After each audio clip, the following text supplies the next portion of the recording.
wow. Absolutely phenomenal. It's the only way I can describe it. Absolutely phenomenal. UFC Fight Night Houston just ended. Fluffy versus Sean Strickland. Absolutely phenomenal. Now, this is a fight that I made a prediction video to. Got like 1.5K views. I appreciate that. That was nice. Very nice comments. I appreciate it. How you doing? Check on your loved ones. Make sure they're all right. Look, this was a fight where I came in and I picked Fluffy. I picked Fluffy because I feel like I cannot rely on Sean Strickland. I feel like Fluffy would come forward, bring the pressure, and ultimately muck up the fight and mess it up. Now, this wasn't a fight where I thought, did I completely think Fluffy was just gonna run away and dominate? A part of me did, yes, but I didn't come into this fight not expecting it to be competitive, and it wasn't competitive at all, but in the opposite way. And before I really get into this fight, I was watching this fight with Blake, and he said that, man, Fluffy's not really trying to shoot takedowns, and I want to put this out here now. Fluffy was shooting takedowns. He might have not been shooting takedowns, but he was initiating grappling. It says that he only shot one takedown. It's because Fluffy kind of used the pseudo JDM against Bilal technique. Sean was getting his head low to make it hard for Anthony to shoot down. He was getting his hands, he was blocking, down blocking, and Anthony would try to get to the body lock. Now, the body lock is one of his best positions. Get to the body lock, he trips, he rocks the boat. That's his bread and butter. And that's why I didn't think he would necessarily just be shooting takedowns, but I thought he'd be able to get in body locks, get in close, and force grappling exchanges. And Fluffy got to that position a lot in this fight. Many, many times. And every time Sean would get underhooks, he would reverse him. He would put Anthony's back against the fucking fence, or, excuse my language, or he would literally just shuck Hernandez off. He looked much bigger, much stronger than Fluffy Hernandez, which is something we see a lot. A lot of these guys look bigger and stronger than Fluffy Hernandez, but it doesn't translate. I thought that would be Fluffy's bread and butter, and he got there a lot, and it just didn't matter. Sean very, very active in this fight. Yeah, it was a lot of jabs, but he was very, very active. He was stinging Anthony Hernandez. He stung Anthony Hernandez plenty of times. He stung him in the first round in one of the real exchanges. He was stinging Anthony Hernandez, and he just kept working him and kept working him, outclassing him, shucking him off.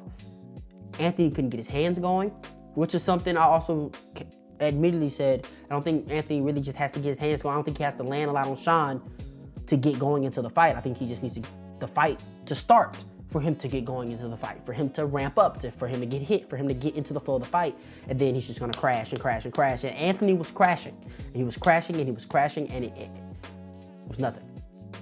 Sean just shut them off, got back to space. Sean was fighting on the back foot. Another thing I said coming to this fight, who's ever coming forward is winning. And I don't think it's crazy to say that. I think a lot of people agreed with that. Whoever's coming forward is winning. Sean Strickland is notoriously known for not being a great fighter on his back foot. Same for Anthony Hernandez. And Sean Strickland outclassed Hernandez on the back foot. Another thing, if you noticed in my prediction video, I never ever once mentioned, like everybody else, the body shots. Because I'm just being honest. I'm being openly honest here. I didn't think it was as big of a factor as people made it seem. People made that seem like a huge factor, man. We see him get hurt to a lot, and Sean has deep kicks. It was a knee up the middle in the clinch. Another situation where Sean, it was a crash, and Anthony tried to get a body lock or get the clinch and initiate grappling. Sean shucked him off, knee up the middle, and then he closed the show. He finished Anthony Hernandez. There wasn't a point in this fight where Sean was losing ever in this fight ever. And he finishes Fluffy Hernandez.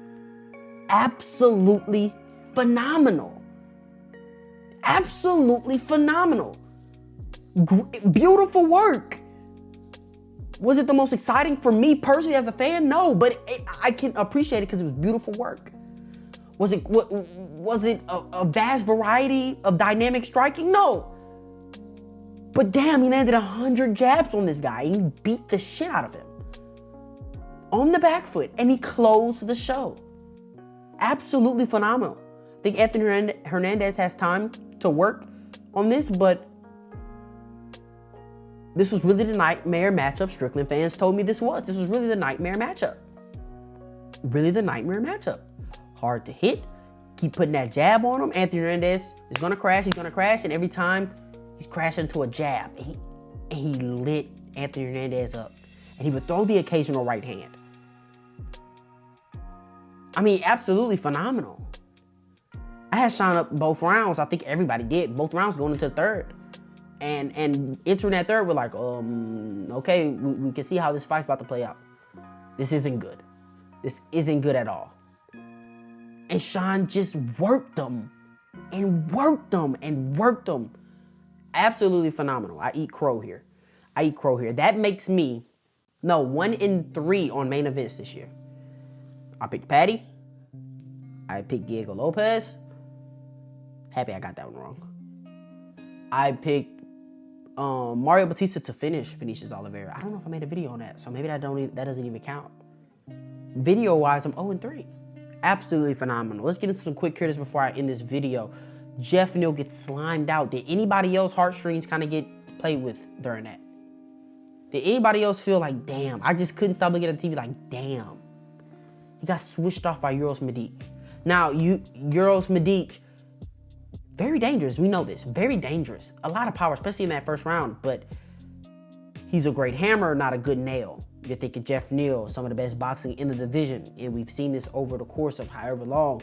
Euros, he's going to get chinned. He's going to get knocked out. Jeff Neal's going to right the track. This is a huge step down in competition. And he gets his light switched off. It was lifeless body. He gets it switched off. Insane. And it really got carried by the co-main and the main and Melky. A lot of people, I don't know. I didn't check Twitter. Some people said early KO, early stoppage. I'm okay with the stoppage. The way in the face that Dan Ige made when he hit the ground. I don't think I've ever seen Dan Ige have that reaction to a strike and shell up in that fashion. As a matter of fact, Dan Ige has never been finished. He's been hurt, but he's never been finished, and I can't recall him ever being hurt in that way. Milk Costa had the beautiful game plan that I wanted. I was screaming at the TV, more kicks, just kicks, keep him at your range, blast his body, kicks, and that's exactly what he was doing. Then he throws a spinning back kick. Money. Pseudo Max Holloway type against Justin Gaethje. Sat Dan down, closed the show. Melky, shoot the box. Here we go. Calls out Diego Lopez. It's not happening, but I like it. It's time to get him some real ranked opponents.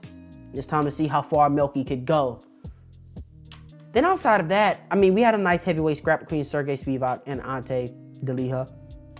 Jacoby Smith, absolutely. He smoked Buddy.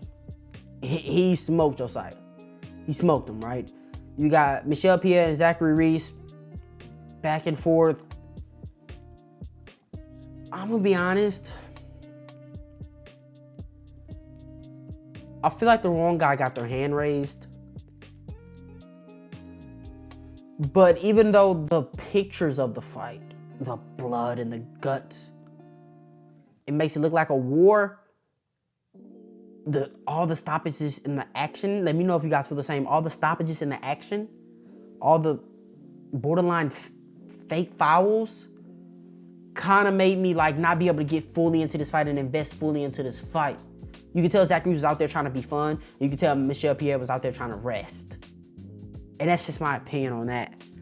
Chidi and Jaquani versus Carlos Leal was a good fight. So maybe I'm underselling this card. Maybe I'm undervaluing it. Maybe it was better than what I felt in the moment. I didn't bet anything, so no, it's not because my parlay lost. I didn't bet anything. It's just, in the moment, it's like, man, I'm just waiting to get to the main event. And I want to know how you guys feel about that as well. But Chidi Bang Bang and Carlos Leal banged it out in the third.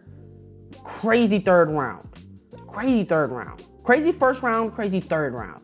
High pressure, high pace. I think the right guy got his hand raised. Outside of that, Jocelyn Edwards finishes the great Nora the Great Cornoli, or was it Great Cornoli? Whatever that was. Crazy. Jocelyn Edwards, the send is crazy.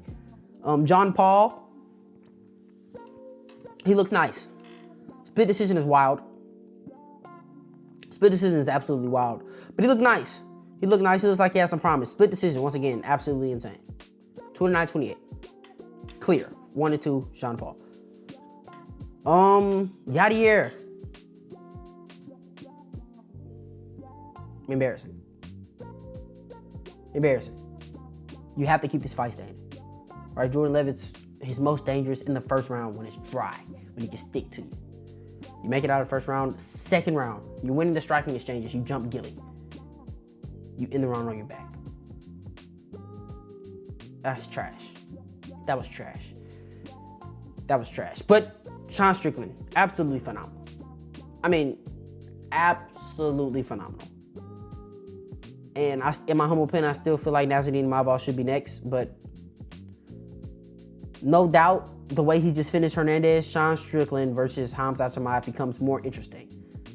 Now, my opinion about that fight has not changed. It will not change, no matter how good he would have looked against Fluffy. But it does become more interesting. Like, comment, subscribe, share this to somebody I know that enjoys like you did. I'm looking to be more active. I got a lot going on in school. I'm a sports communication major. I'm filming like 3 different things. I have so many projects outside of the YouTube channel that I have to film and edit, and it's a lot. And then there's more classes on top of that. So I want to be more active on YouTube. I will be as soon as I can be. I want to make this summer a very, very special summer as well. So share this to somebody I know they enjoy it. You ain't gotta go home, you gotta get up out of here, man. Yay.